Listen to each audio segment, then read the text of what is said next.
Hey, small town fam, it's Yardley. How are you? I hope you're all well. I want to tell you a little bit about today's episode. Much like police and fire, the job of nursing is one where they're often meeting people on their worst day. And even if it's someone's best day, say the healthy birth of a child, the stakes are incredibly high. So when our own Detective Dave is called to his town's local hospital by the head of the nursing staff on the orthopedic wing, he can't imagine what it's about, because in Dave's experience, nurses are tough cookies. They don't usually call for backup unless it's a mandatory reporter situation, and those usually come from the emergency room. So Dave's interest was definitely piqued. As I was doing my editing pass on this episode, I have to say I just settled in because, well, it's our Dave. A consummate storyteller who, we all know, consistently goes to the mat for his victims. So I just relaxed in the certainty that Dave would do the same in this case, that he would make sure his victims felt seen and heard while doing everything in his power to see to it that the suspect was held accountable for his actions. So here, with great pleasure, is The Last Straw. Hi there, I'm Yardley. I'm Dan. I'm Dave. And I'm Paul. And this is Small Town Dicks. Dave and I are identical twins And retired detectives from small town USA. And I'm a veteran cold case investigator who helped catch the Golden State Killer using a revolutionary DNA tool. Between the three of us, we've investigated thousands of crimes, from petty theft to sexual assault, child abuse to murder. Each case we cover is told by the detective who investigated it, offering a rare, personal account of how they solved the crime. Names, places, and certain details have been changed to protect the privacy of victims and their families. And although we're aware that some of our listeners may be familiar with these cases, we ask you to please join us in continuing to protect the true identities of those involved out of respect for what they've been through. Thank you.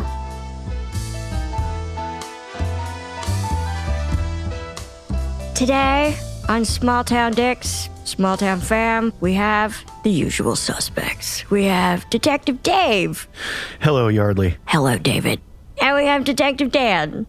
Go team. Go team. And we have the one and only Pauls. Hey, everybody. Hey. So, we're very lucky today because this case comes to us from the A-Team, from our one and only Detective Dave. Yes. Dave, tell us how this case came to you. So, this case occurred several years ago. It was once I became a detective. And the gist is, patrol had gone out a day prior to a local hospital. And we have two hospitals in our city. And this is the biggest hospital, the newest hospital. Typically, when we get calls from a hospital, it's the emergency room. In this case, the call came to us from the 6th floor of the hospital. Based on my experience, I knew that was the orthopedic section of the hospital, and my assumption was, okay, well, it's going to be somebody who had a surgery. Why am I going to the 6th floor? Who made that call? The hospital itself? The call came to us from a nursing care coordinator at this hospital, and she was calling on behalf of her nursing team and wanted to file a report regarding a patient who was still admitted to the hospital and staying on the 6th floor. And the hospital staff had some pretty disturbing interactions with this patient. So I read the report. The gist is a nurse complains to her shift supervisor and says, this patient in this room just put his hands on me, and wanted to report that. And this was the last straw for this nursing staff, where they said, all right, we're calling the police because that's way out of bounds. However, prior to suspect, Jeremy's in his 40s. Jeremy is not a nice person, and we'll get into that shortly, but Jeremy was in the hospital to have hip replacement, and he had a hip replacement surgery, say on a Monday, and our police department received a call on a Wednesday, and I went out to investigate on a Thursday. So we're looking at about 3-day timeline. Upon Jeremy's admission to the hospital, nurses are taking care of Jeremy, getting him ready for his surgery. And once Jeremy is out of surgery, he goes back to his room, and nurses begin to take care of him, as they do their rounds, check in on Jeremy. And each time the nurses come into Jeremy's room, they notice a lot of activity below his waist, like he's masturbating under his blankets, nonstop, like repeatedly. Anytime a nurse entered Jeremy's room, he was masturbating. And their presence in Jeremy's room did not ever deter him or stop him from masturbating. He would continue. And then Jeremy starts making comments to the nurses when they call him out and say, hey, knock it off. Stop doing that. They're very professional, but they're firm, and it's clear, like, don't do that. Nobody wants to see that. And Jeremy doesn't care. So day number 1 of Jeremy's stay, post-op, Jeremy does a lot of masturbation. And the following day, the determination is made, anytime we send a nurse into Jeremy's room, we're going to have 2 nurses. They're trying to be proactive, like nobody knows what this guy's up to. And Jeremy soon gets a lot more crude than what he's already done on day 1. On day 2, Jeremy is now inviting these nurses to join him and help him masturbate, asking if they'll have sex with him, offering to take them into the shower and have them shower with him and have sex with them. I mean, it's absurd. Now, the obvious question is, since he's had a hip replacement, I'm guessing there's some pain management. Could it be the drugs talking?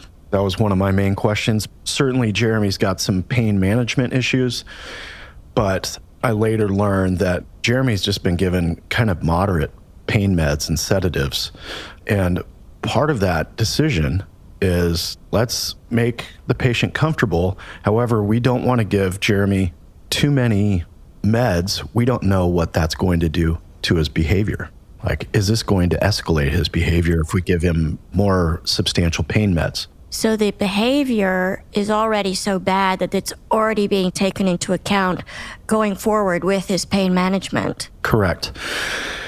So due to Jeremy's hip replacement surgery, he is now kind of confined to a walker, and Jeremy needs quite a bit of assistance anytime he has to get up from his bed. Go to the restroom or... Exactly. There's a moment on the 3rd day of Jeremy's stay where the nurses enter his room and they notice that Jeremy is out of bed. His walker is nearby, but it's not within arm's distance of Jeremy, and Jeremy is kind of awkwardly hunched over a chair in his hospital room. So 2 nurses approach, both females. One of them is Mary. She is a longtime registered nurse, has probably seen it all in a hospital setting, and the person assisting her turns out to be a witness in this case. She's got a similar background. These nurses have dealt with patients of all types and have been in this job for years, and later both tell me Jeremy's is the most egregious behavior they've ever seen in a hospital setting. And I asked, have you ever called the police before because of a patient's behavior? And both said, I've never even been close to calling the police. It's kind of accepted in the medical industry. We're going to deal with some difficult patients. And they just grin and bear it. Their tolerance level is way higher than mine would be. Jeremy's so bad that finally the nurses all agree we need to call the police. And it's prompted by these 2 nurses, Mary and her coworker, attempting to get Jeremy from this awkward position he is on this chair and go maybe 6 or 7 feet and get him up to his bed where he can stabilize himself and then roll into bed, and they'll tuck him in. Jeremy, during this interaction with the 2 nurses, begins pawing at and grabbing Mary's breasts. And it's not accidental brushing up against, it's intentionally reaching up with a hand and trying to grab Mary's breasts. Mary addresses this very firmly right away and says, that's inappropriate. Keep your hands off me. I'm trying to help you. And Jeremy basically propositions her and says, well, do you want to fuck? Jesus. And both nurses are appropriately disgusted with Jeremy. And they're like, no, don't talk to us like that. We're trying to help you. We're going to get you to the bed, but you got to help us a little bit. Like, how'd you get over here? So Mary has already been firm and warned Jeremy, I don't want you to touch me. The project right now is to get you into bed. Jeremy disregards the request or the order and grabs Mary's breast again. And Mary brushes his hand away forcefully, like, get your hands off me. They back Jeremy over to the bed, and Mary asks Jeremy, hey, can you just put your hands on the bed and stabilize yourself, and we'll help with the rest. Jeremy sits on the edge of the bed, and Mary is on his left side. The other nurse is on Jeremy's right side, and Jeremy puts his hand on Mary's upper thigh, and she says, get your hand off me, and he immediately and aggressively goes up to Mary's crotch and forcefully grabs her. Over the clothes, however... It's assault. Absolutely, it's a sexual assault. And the intent is clearly there. And Jeremy asks, hey, so you want to have sex with me now? And Mary basically says, get your hands off me, we're done. Get back into bed. And both nurses leave the room and immediately go report this activity to the rest of the team. This prompts the hospital to now take Jeremy and move him to a different room. And then the new procedure with Jeremy is no female nurses in Jeremy's room. And was Jeremy in a private room before they moved him to this new room? Jeremy's in his own room, so nobody else had to be exposed to this. But the reason they moved Jeremy into a different room is this new room is the only room on the floor with video cameras in the room. And my assumption is it's having a little bit of foresight and saying we might have patients that we need to keep a very close eye on. The other is maybe we have patients where we really have to monitor what's going on in that room because of their health condition. In this case, it's because of Jeremy's behavior. And this new room is right beside the nurse's station. So there is always someone near Jeremy's room now. Fortunately, Jeremy's not very mobile. Jeremy's kind of confined to his bed, and he's not doing, like physical therapy where they're trying to get him mobile and walk around the hallways or anything like that. It's like, lay down in your bed. And I'm certain all the staff was ready for Jeremy to be good enough to get discharged from the hospital. So our patrol officer went out to take the initial report. That's the information he gathers. And there are several witnesses that were present throughout the 3 days that Jeremy was in the hospital, and the officer lists in his report. These witnesses can speak to what Mary experienced, and they also have their own experiences with Jeremy where they walk in and Jeremy's masturbating or asking, hey, do you want to have sex with me? He is exposing himself to nurses.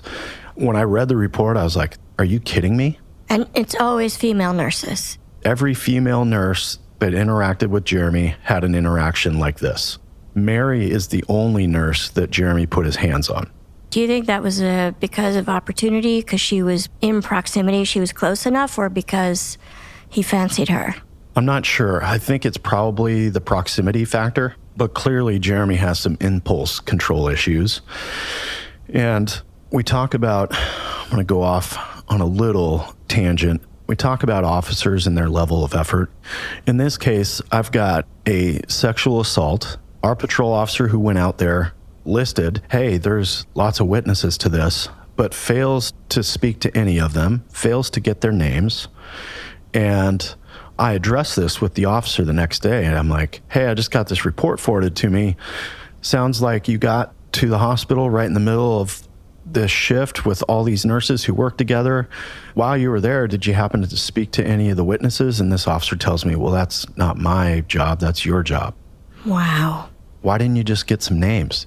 You didn't even have to interview them. I would like you to interview them, but at least give me some names.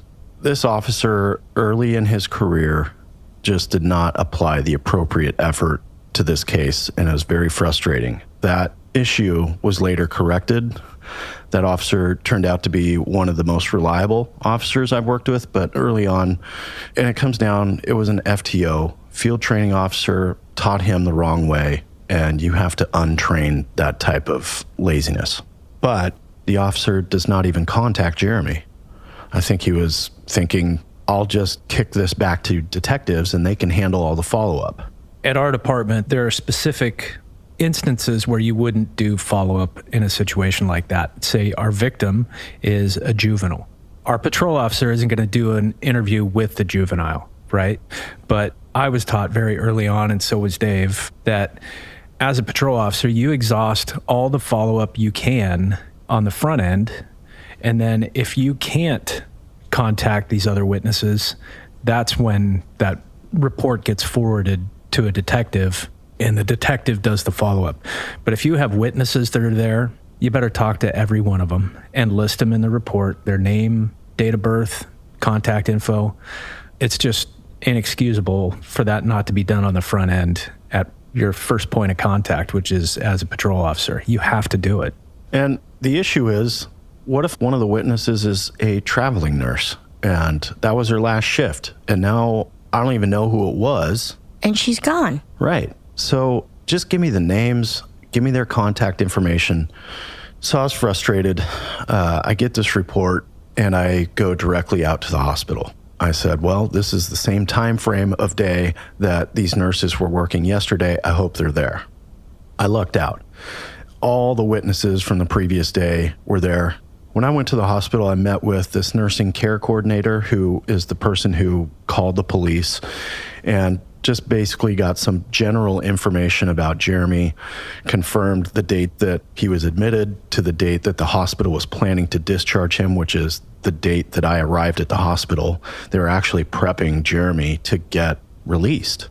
And so I'm like, thank God I came out here right now, because he would have been in the wind.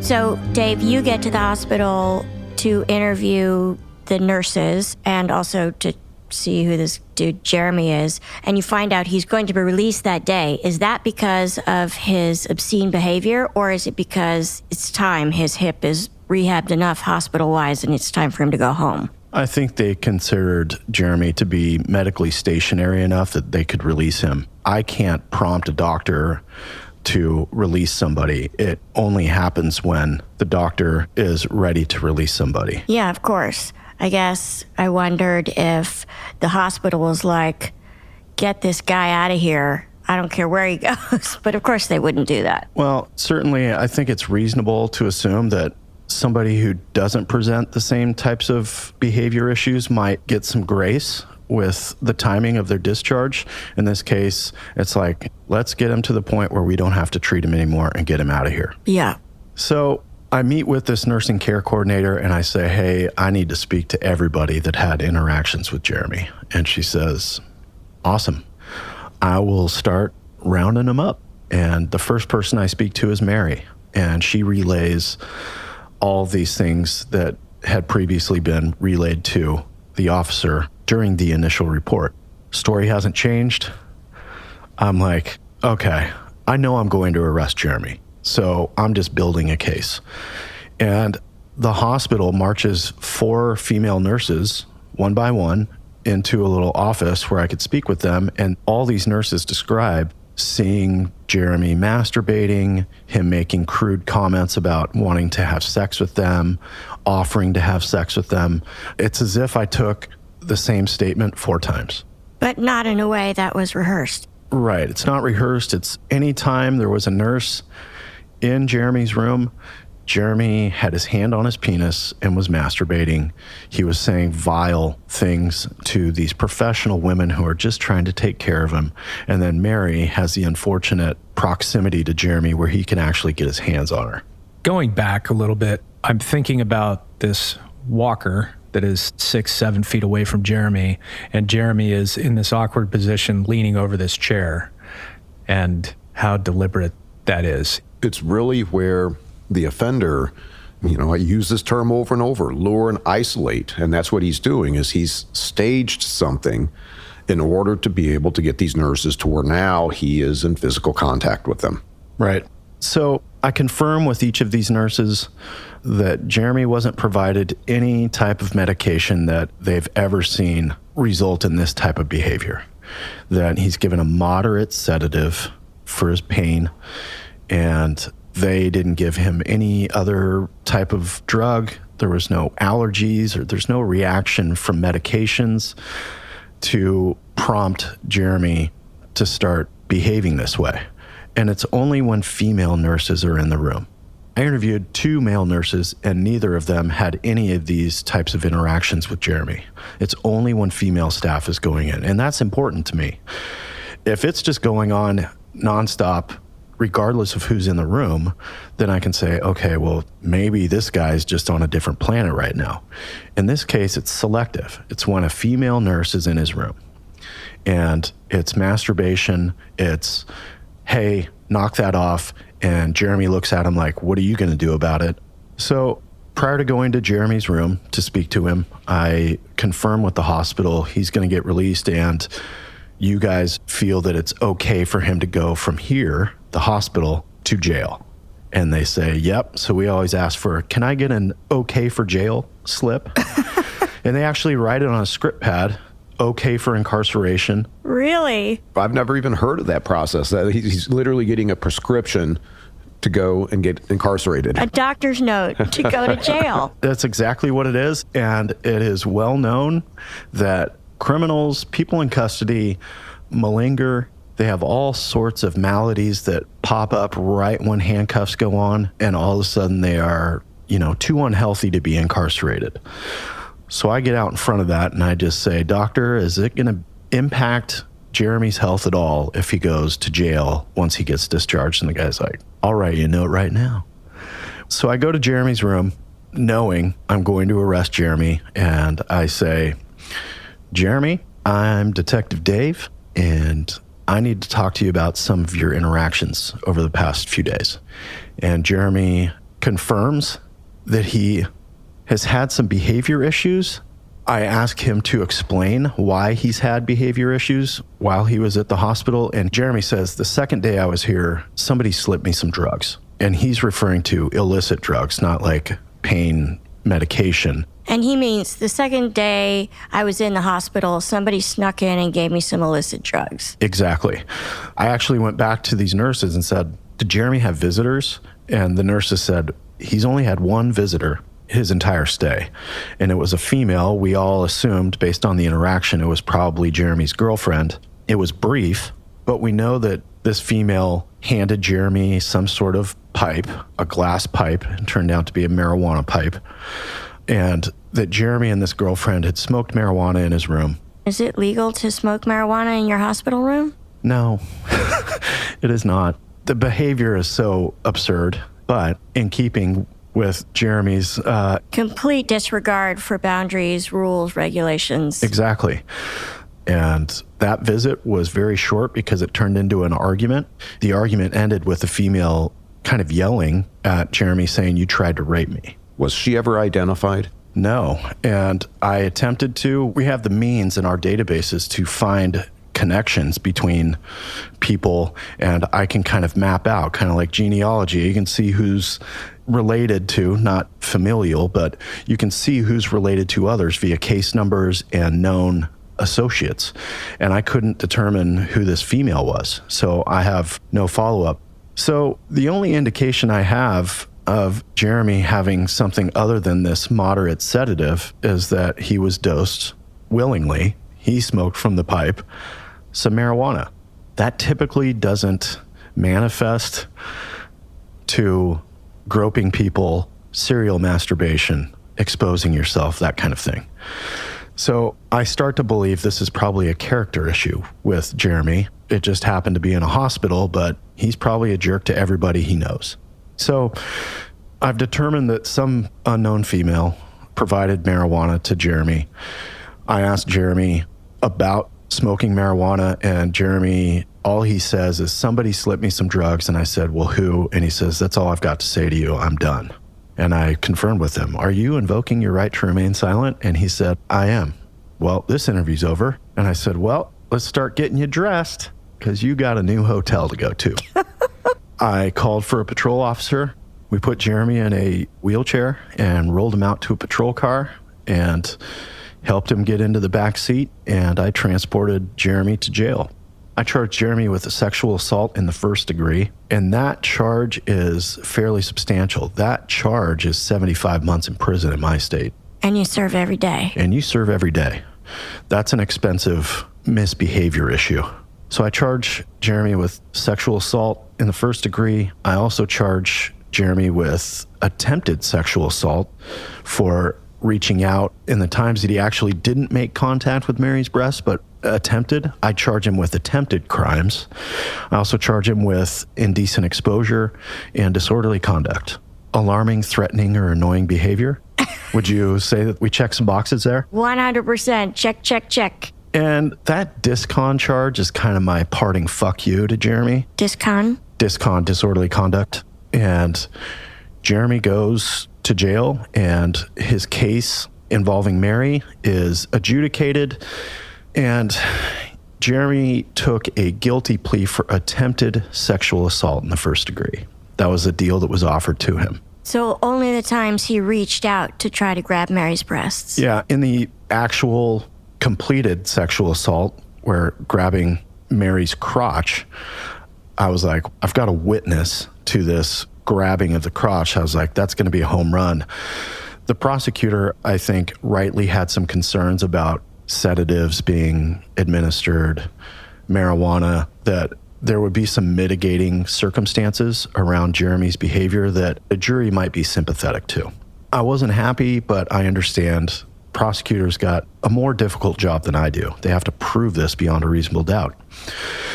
So Jeremy is given what we call a downward departure on that sentence. And a downward departure or a suspended sentence, all that means is you have this sentence hanging over your head. However, we are going to give you a second chance. You're not going to go to prison. But if you break the law, that suspended sentence now becomes an active sentence, and you're going to go to prison, and you're going to serve prison time for what you would have gotten. Do you have to be caught committing the same crime that you're sentenced to? Or let's say Jeremy gets a DUI. Any crime.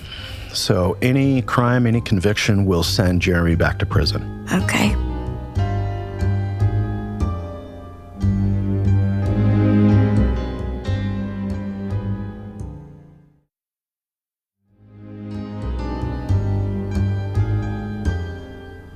So after lodging Jeremy in jail, I did some digging on Jeremy, and I discovered some more alarming issues that aren't sex abuse related. Jeremy, several years prior to my contact with him, he had a dog, kind of a mutt dog, but it was a large dog. And Jeremy had trained this dog using Spanish to attack people. So Jeremy's got a previous conviction on his record, and it's for second-degree assault. And that case is going to make you roll your eyes. Jeremy enticed 2 teenage boys to come into his backyard, and Jeremy shut the gate and remained outside the fence and gave his dog an attack command in Spanish, and both these boys were bitten very severely by Jeremy's dog. What the fuck? Horrible, right? What is the point of that? Is that sport? What is that innate of? What, Pauls? What is it? You know, this is a very unusual circumstance where he's using this dog as a weapon. You know, I'm not entirely sure what to make of that in terms of assessing Jeremy, especially knowing, you know, we've got this sexual assault aspect to him. This is where he's enjoying watching these boys being under the attack of the dog, the injuries, their fear. You know, there's something there that is odd. You know, I wonder, I mean, is it possible that maybe Jeremy used these boys just as a training session to see if the dog would actually do it? I had that thought, like, is this like, hey, we've been training, let me see if I can put it into action. I did a little bit more digging about this conviction, and I found a previous police report that happened about a month prior to these boys getting bitten, where Jeremy had his dog on a leash and was out in public in a store parking lot, and Jeremy saw a female, a total stranger. There's no interaction, there's no argument or anything, and Jeremy gives his dog the attack command, and his dog tries to attack this woman. And you're just like, okay, now I've got another pattern with a dog. We have the pattern with masturbation. We have multiple dog attacks. This woman was able to fend off the dog and was not injured. She did get jumped on by this dog and was almost bitten. Jeremy had his dog taken away from him for a period of time, and Jeremy went to jail for the first dog attack on the female in the store parking lot. The dog went to animal control, and one attack is not necessarily enough to say that it's a vicious dog. I mean, if it's a horribly vicious attack, that's one thing, but a dog biting someone doesn't necessarily get the dog flagged as a vicious dog. Certainly, Jeremy would be unable to claim, I don't know what my dog's capable of, because Jeremy's taught it Spanish and taught it commands to attack. And Jeremy's seen it in action.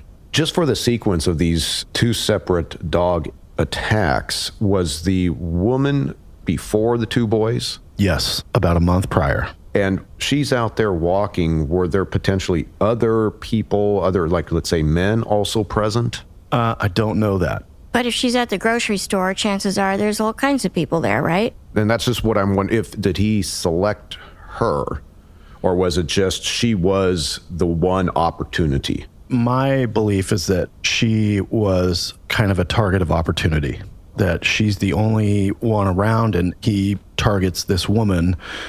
There's no way to say why. Like, how do you justify that?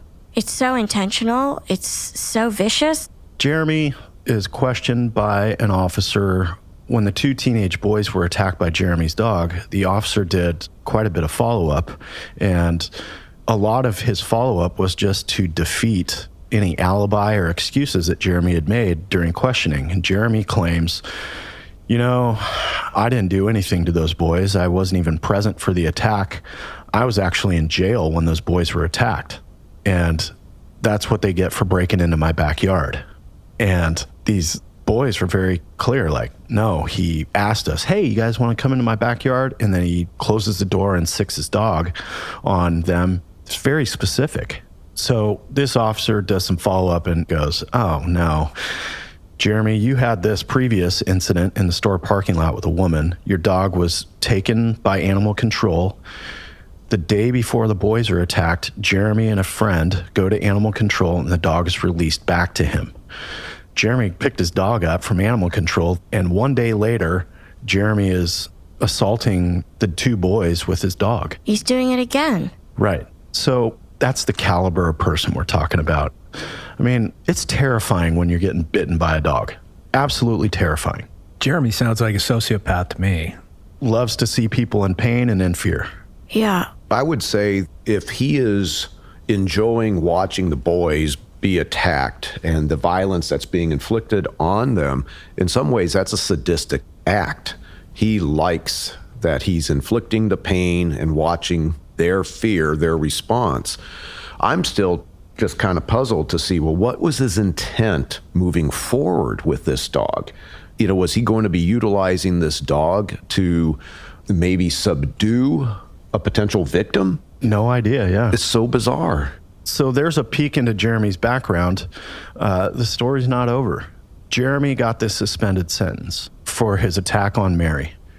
Jeremy was given, basically he's on supervision, and he's got this suspended sentence hanging over him, and Jeremy knows, if I commit a crime, I'm going.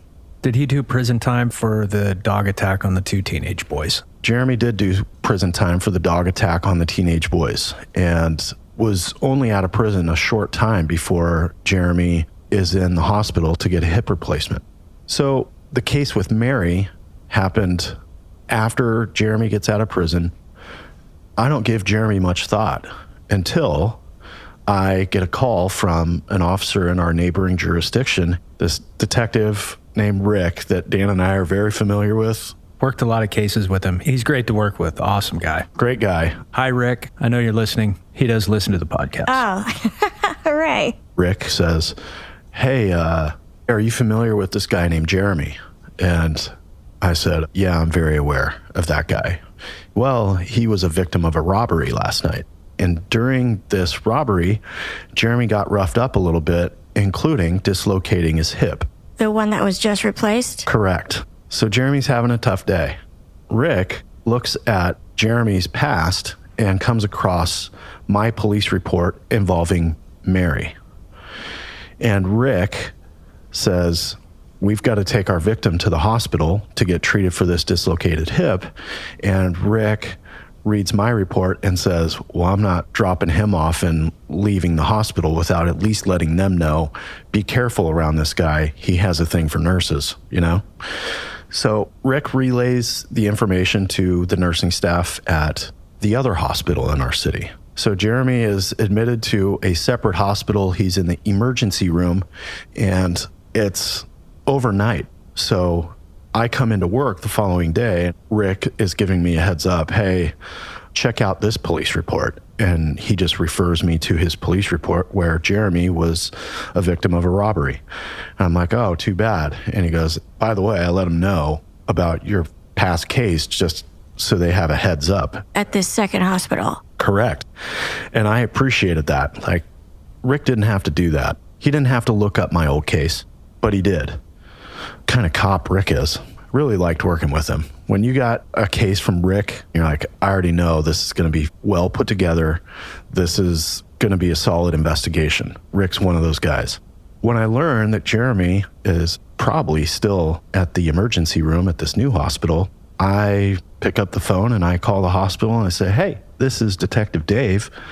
And I was hoping to speak to like the charge nurse or somebody who's in charge of the ER to find out about Jeremy. And this woman says, oh, Jeremy, hang on a second. I'll get you somebody to talk to. And I speak to a shift supervisor or somebody in the ER, and that person, I just ask, is Jeremy still in the emergency room? And the person I spoke to said, actually, he is. And I said, just curious, what kind of interactions have you had with Jeremy today? And she says, well, let me tell you. And I learned that Jeremy hasn't learned any lessons, that Jeremy has been a serial masturbator while at this new hospital, and that they have already, within a few hours of his admission to the ER, have made it where only male nurses are allowed into Jeremy's room. Well, and think about this. I mean, he's at the hospital with a dislocated hip. I mean, this is a pretty serious type of damage that's going on to his body, and he's still masturbating while his body is dealing with that? Correct. This is a level of compulsion. Yeah, and so I said, is Jeremy getting discharged anytime soon? And they said, basically, we can't wait to get him out of here. Yeah, we're going to be discharging him. And I said, can you just delay that just a moment? I'm going to be there in about 5 minutes. And I grabbed Detective Justin and I say, hey, I got a project. Let's go to the hospital. And Justin's like, let's go. So Detective Justin, who's been on the podcast before, he and I go to the hospital. And it just so happens the officer who transported Jeremy to jail the first time I met Jeremy is also working, Robert. So Robert also offers, hey, I'd love to join you guys. I want to meet him again. So I've got Detective Justin, I've got Officer Robert, who's a longtime cop, and they're both like, is this guy going to jail? And I said, well, I don't know yet, but I cannot wait because I know Jeremy has this downward departure suspended sentence hanging over his head. That's right. I stress to cops all the time, if you don't get him today, trust me, they're going to show up on a police report where you're going to be able to get them in the future. So we don't have to rush anything. Like, I know I'm going to meet Jeremy again. And so with the masturbation, we've got some indecency. Well, for private or public indecency, I have to have a witness or a victim to this behavior. The genitals have to be visible. So I've had cases in the past where somebody gets called in for a public indecency where they're masturbating, but their hand is down their pants. It's clear what they're doing, but no skin is visible. So I can't get to that charge, which is a weakness in that law. Like, if you're masturbating in public and it's very clear, that should be a crime. Yes. But it is disorderly conduct. Disorderly conduct, alarming, threatening, or annoying behavior. I would say masturbating in public would be one of those. So Detective Justin, Robert, and I arrive at the hospital, and I seek out the nurse who reported this interaction with Jeremy. Her name is Holly. Holly is a 12-year registered nurse, 6 years in our local area, previous 6 years out on the East Coast at a very notorious jail, Rikers Island. Oh, okay. Holly has seen a lot. Holly has worked with inmates before. She's worked in a correctional setting, and she admits, I've been attacked by inmates before. And I say, well, how was your interaction with Jeremy today? And she says, well, let me tell you, despite my past, I've never been more terrified in a room with a patient before as I am with this man here, Jeremy. And she said, it's not like I come from, a naive and soft history. And she was visibly shaken regarding her interaction with Jeremy. Do you think it was his utter disregard for her feelings and her request to make him stop, or is he physically imposing? I'm curious about that, because if you've been a nurse at Rikers Island, it seems you've seen a lot. And Jeremy is, he's a fucking pig, but, he has a broken hip. Yeah, Jeremy is not physically imposing. He has a very punchable face, I would say. Jeremy looks like he's an asshole, and Jeremy looks mean. And I think this nurse, Holly, probably is fairly good at reading people, and her senses were heightened around Jeremy. I think she understands what evil feels like when she's in the presence of evil because of her past, and I think she recognized this is not a good person that I'm trying to treat. I talk about spidey sense. There's an energy you pick up that you recognize. There's something different about someone, and you've been in those situations before, and just something about somebody triggers a memory or a feeling in you, and you just recognize this is not good. I totally get that. I truly believe women have an intuition. Probably it was something to help survive. And if a woman is telling me this guy I don't like him, I think she's picking up on something that maybe I wouldn't pick up on. Correct. That's really true. It's only once in my life, maybe twice, but one that I can remember where this man was a friend of a friend. They'd been friends for ages. Everybody in that group really liked this guy, and I'm like, this is not a good guy. There's something really dark and dangerous there. And they'd be like, Yardley, come on. It's just blah, blah, blah, blah. And I'm like, nope, not okay. And anybody who's listening out there and you get that sense, listen to it. Don't ignore it. Right. So I speak with Holly and get additional information. I want to know, do I have a crime today? And Holly lets me know Jeremy got admitted a few hours prior to her arrival at the hospital. Holly went into Jeremy's room to apply some cardiac monitoring pads to Jeremy's chest. Holly says while she's applying these pads, Jeremy had blankets all the way up to basically his stomach area. And she says during the application of these pads, she looks down and now she sees Jeremy's fully erect penis right there. He's exposed. And I said, would you say that he was sexually aroused? And she said, absolutely. Like she confirmed, fully erect penis. I've got my indecent exposure. So I'm like, Jeremy's going. I ask, was there anything said between Jeremy and you at the time that Jeremy exposes his penis to you? And Holly says, there's nothing said, but Jeremy looked up at me with a, what do you think about that type look? When you hear that, you're like, I can picture that. So I'm like, all right, we're good. I've got public indecency and Jeremy's probably going to prison. So I go to Jeremy's room. Jeremy sees me, drops his head. I said, do you remember me, Jeremy? And he says, yep. I said, well, it looks like we got to talk again. And I'm fully expecting him to invoke his right to remain silent. That's our past interaction. But Jeremy's talkative. And I asked Jeremy a series of questions, just basically enough to check the boxes. I wasn't going to belabor this interview. I already know I own him. Dead to rights, Jeremy's in deep shit. So I advise Jeremy of Miranda. Jeremy's willing to speak. I say, hey, I just spoke to a female nurse here, And what do you think she had to tell me? And Jeremy's kind of like nonplussed, like, I have no idea what she would tell you. And I said, well, Jeremy, this nurse says that you exposed yourself. Can you explain that? And I said, is she lying? And Jeremy says, she has no reason to lie about that, but I don't remember doing that. And I said, well, what kind of drugs or medication are you on, Jeremy? And I'm thinking methamphetamine, I'm thinking marijuana. And Jeremy says, well, nothing other than whatever the hospital gave me. So I later on check Jeremy's discharge paperwork, and he's been given a, quote, moderate sedative, which matches up with what he was given his previous time at the other hospital.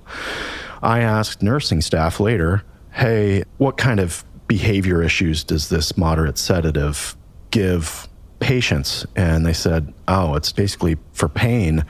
We've never seen anybody like go sideways with it.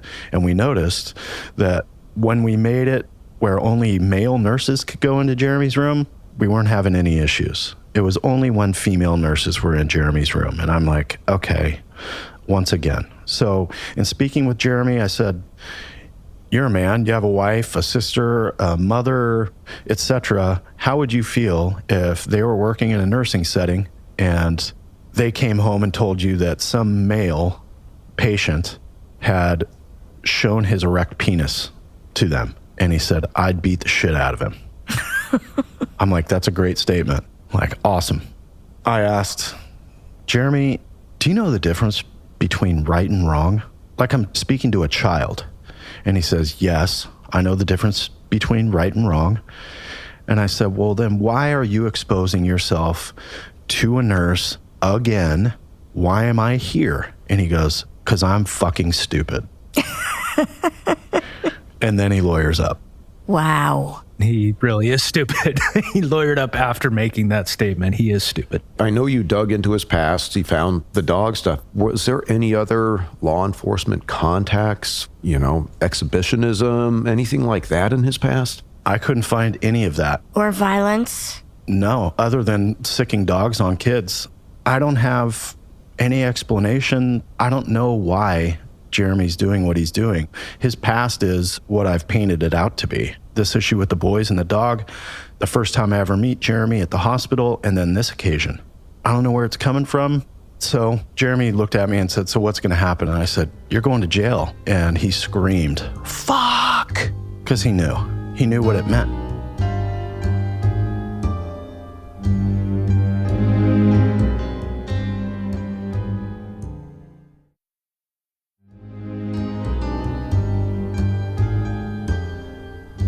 So Jeremy is placed under arrest at the hospital. We roll him out to the car, transport him back to our municipal jail, and he's lodged for a misdemeanor count of public indecency. Which is the thing that's going to trigger the suspended sentence. No longer suspended, you're going to jail. Correct.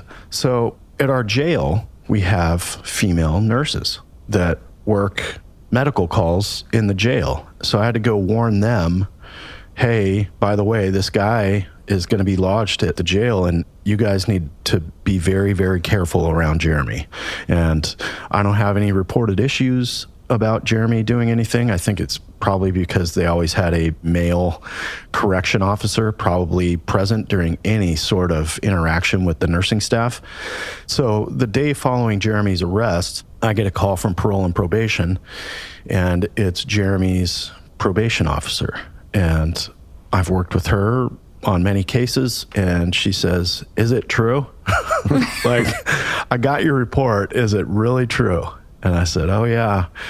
I know he's got this suspended sentence. And she says, yes, he does. And now he's going to serve it. And like, hey, let's get this guy to where he belongs. And had she had any attempted sexual encounters with him? I don't have any indication that Jeremy was speaking to his PO like he speaks to nurses. She's got too much power over him. I guess so, but you would think that if the compulsion was that strong, he wouldn't be able to control the impulse to select his victims in that way. Well, I do wonder about, outside of the hospital, what his activities are. out there in just the world.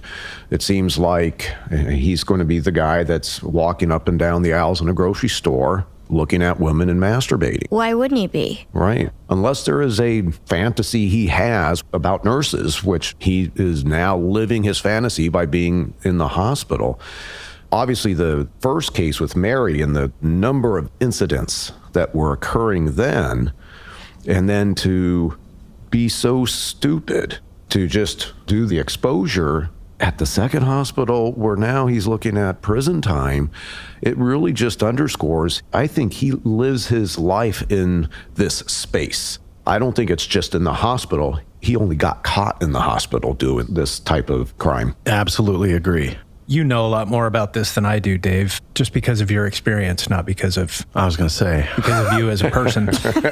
I was the patrol officer who responded to an indecent exposure one time at a hair salon.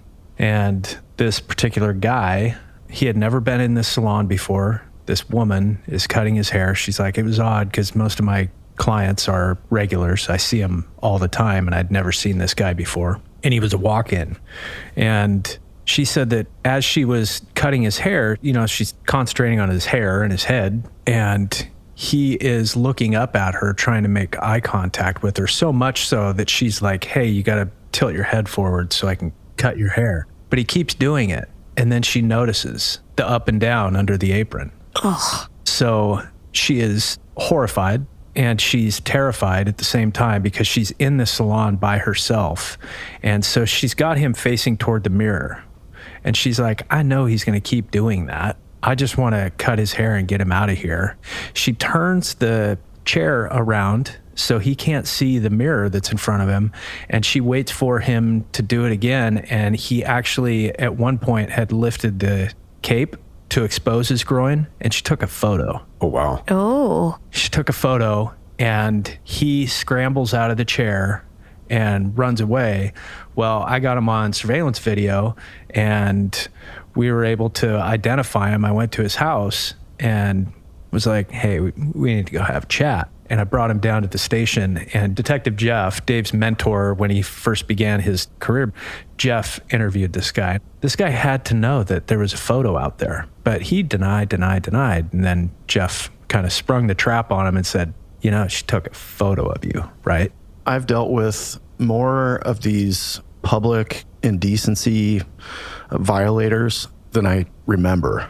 A lot of them. There's a common thread. There's a couple of these guys that I've gotten reports where their name comes across my desk once every 6 or 7 months. And when you contact them, they say, well, I don't know what you're talking about. I didn't do that, or it's denials. And one of these guys, I remember him in particular, I said, why do you think you keep landing on my desk? Why do people keep reporting you specifically as a person who's masturbating out in public or exposing themselves? And he says, man, I don't know. I said, do you know how many times my name's been on a police report where I was reportedly masturbating in public? And he looked at me like expectantly, like, you too? Yeah. And I said, 0. 0 times, man.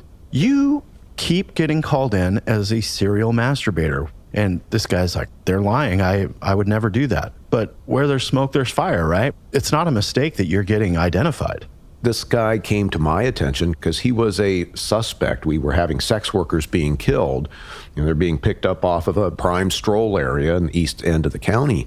And so there was, a lot of enhanced patrol as well as a lot of vice stings going on. And this guy, huge man, 6'3" to 6'5", over 300 pounds. Patrol is literally finding this guy sitting in his car.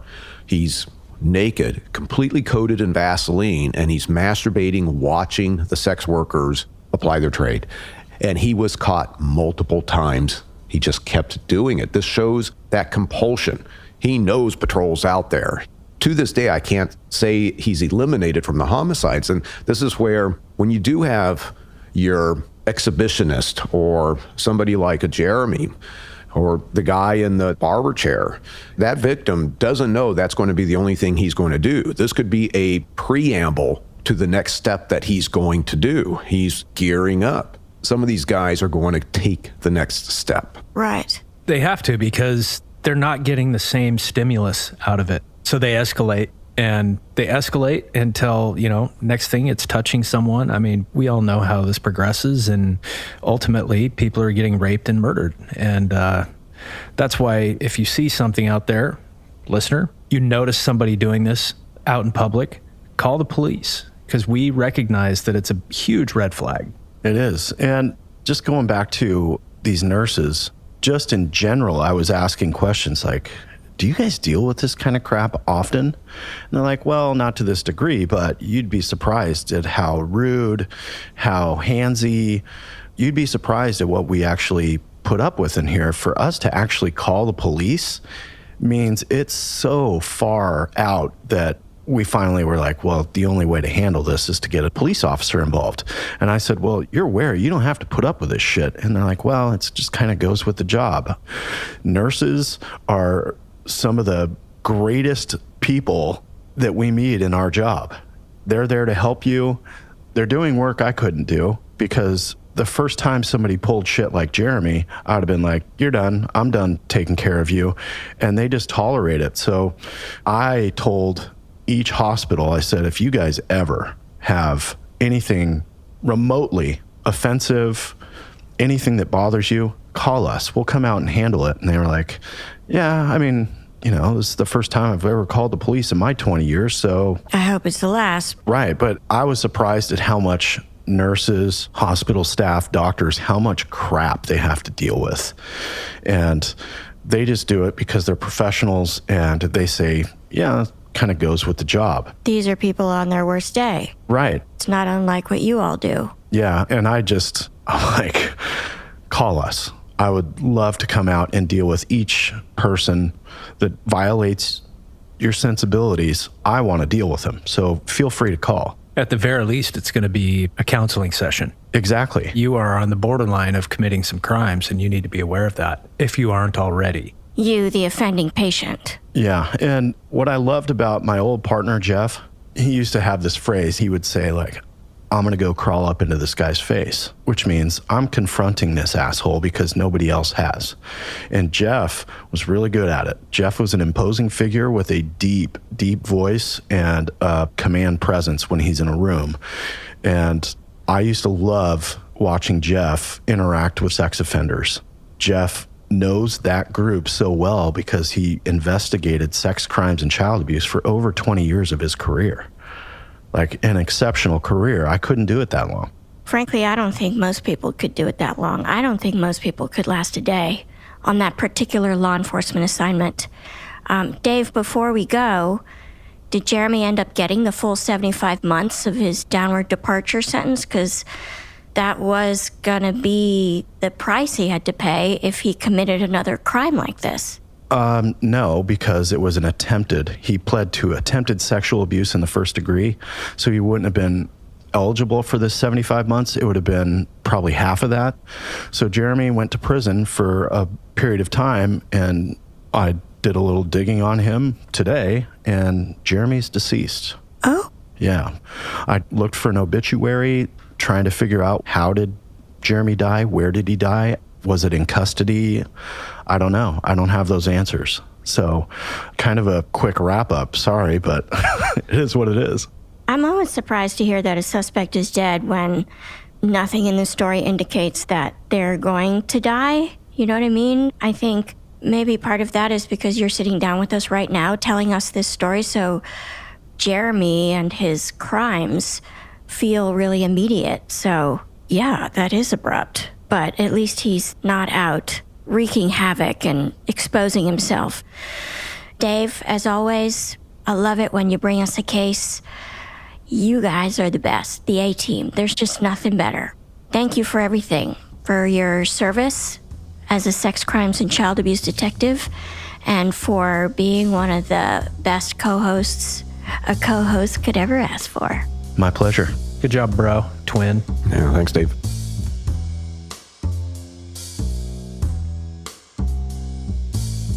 Small Town Dicks is produced by Gary Scott and Yardley Smith and co-produced by Detectives Dan and Dave. This episode was edited by Soren Bajan, Gary Scott, and me, Yardley Smith. Our associate producers are Aaron Gaynor and the real Nick Smitty. Our music is composed by John Forrest. Our editors extraordinaire are Logan Heftel and Soren Bajan. And our books are cooked and cats wrangled by Ben Cornwell. If you like what you hear and want to stay up to date with the show, visit us on our website at smalltowndicks.com. Smalltown Dicks would like to thank SpeechDocs for providing transcripts of this podcast. You can find these transcripts on our episode page at smalltowndicks.com. And for more information about SpeechDocs and their service, please go to speechdocs.com. And join the Small Town fam by following us on Facebook, Instagram, and Twitter at SmallTownDicks. We love hearing from you. And if you support us on Patreon, your subscription will give you access to exclusive content and merchandise that isn't available anywhere else.